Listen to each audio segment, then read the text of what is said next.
Hello friends, स्पर्धा परीक्षा मंच या आपल्या मराठी यूट्यूब चॅनलमध्ये आपल्या सर्वांचं स्वागत आहे.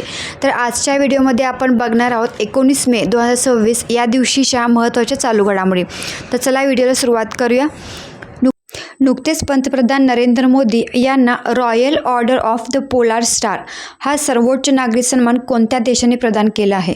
तर या प्रश्नाचं बरोबर उत्तर आहे ऑप्शन क्रमांक ब, स्वीडन या देशाने. बघूयात पुढील प्रश्न. केंद्रीय गृहमंत्री अमित शाह यांनी मे 2026मध्ये 70,000 रोजगार निर्मितीचे उद्दिष्ट असणाऱ्या मिलियन माइंड्स टेक पार्कचे उद्घाटन कोठे केले आहे? तर या प्रश्नाचं बरोबर उत्तर येईल ऑप्शन क्रमांक क, अहमदाबाद या ठिकाणी. बघूयात पुढील प्रश्न. कोणत्या उपनदीवर असलेल्या तुंगभद्रा धरणाचे सर्व 33 दरवाजे बदलून त्याचे यशस्वी पुनरुज्जीवन करण्यात आले आहे?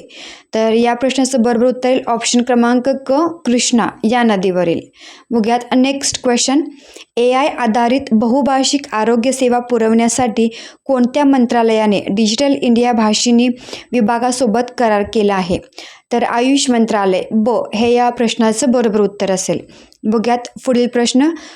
कवल टायगर रिझर्वमध्ये नुकतीच नोंद झालेला दुर्मिळ रेड नेकड फाल्कन हा कशाचा प्रकार आहे? तर या प्रश्नाचं बरोबर उत्तर येईल ऑप्शन क्रमांक अ, पक्षी हे या प्रश्नाचं बरोबर उत्तर आहे. बघूयात नेक्स्ट क्वेश्चन. मे 2026मध्ये पुरुषांचे इटालियन ओपन टेनिस विजेतेपद खालीलपैकी कोणी जिंकले आहे? तर या प्रश्नाचं बरोबर उत्तर आहे ऑप्शन क्रमांक ड, जॅनिक सिनर यांनी हे पदक जिंकले आहे.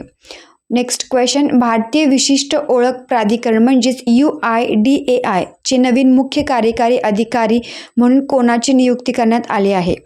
तर या प्रश्नाचं बरोबर उत्तर आहे ऑप्शन क्रमांक क, सौरभ विजय यांची CEO म्हणून नियुक्ती करण्यात आली आहे. Next question. मे 2026मध्ये भारतीय क्रिकेटपटू राहुल द्रविड यांची युरोपियन T20 प्रीमियर लीगमधील कोणत्या संघाचे मालक म्हणून घोषणा करण्यात आली आहे? तर या प्रश्नाचं बरोबर उत्तर येईल ऑप्शन क्रमांक ब, डब्लिन गार्डियन्स.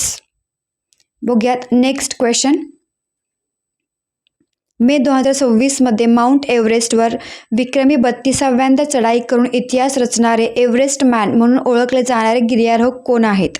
तर या प्रश्नाचे बरोबर उत्तर आहे ऑप्शन क्रमांक ब, कामी रीता शेर्पा हे नेपाळचे रहिवासी आहेत. बघूयात पुढील क्वेश्चन. मे 2026मध्ये अली फलीह काझिम अल जैदी यांनी कोणत्या देशाचे नवीन पंतप्रधान म्हणून पदभार स्वीकारला आहे? तर ते इराकचे पंतप्रधान म्हणून नवीनच नियुक्त झालेले आहेत. ऑप्शन क्रमांक ब. बघूयात नेक्स्ट क्वेश्चन.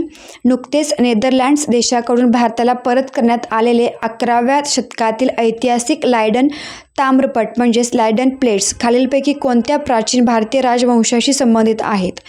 तर या प्रश्नाचं बरोबर उत्तर आहे ऑप्शन क्रमांक क, चोल राजवंश हे या प्रश्नाचं बरोबर उत्तर आहे. बघूयात नेक्स्ट क्वेश्चन.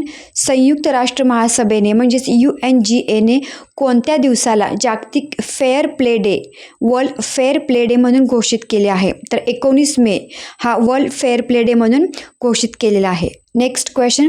2026मध्ये PGA चॅम्पियनशिप हे गोल्फमधील प्रसिद्ध विजेतेपद जिंकणारे भारतीय वंशाचे पहिले खेळाडू कोण ठरले आहेत? तर ऑप्शन क्रमांक बी, अरॉन रॉय हे या प्रश्नाचं बरोबर उत्तर असेल. बघूयात नेक्स्ट क्वेश्चन. आशियाई वेटलिफ्टिंग चॅम्पियनशिप 2026मध्ये भारताने जिंकलेल्या 10 पदकांचे अचूक वर्गीकरण खालीलपैकी कोणते आहे?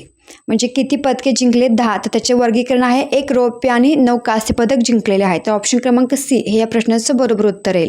Next question. नुकतेच निधन झालेले KP कुंजीकण्णन हे कोणत्या राज्याचे माजी आमदार आणि ज्येष्ठ राजकारणी होते? तर या प्रश्नाचं बरोबर उत्तर येईल ऑप्शन क्रमांक सी, केरळ हे या प्रश्नाचं बरोबर उत्तर आहे. तर व्हिडिओ कसा वाटला? व्हिडिओ आवडल्यास चॅनलला लाईक, शेअर आणि सबस्क्राईब नक्की करा.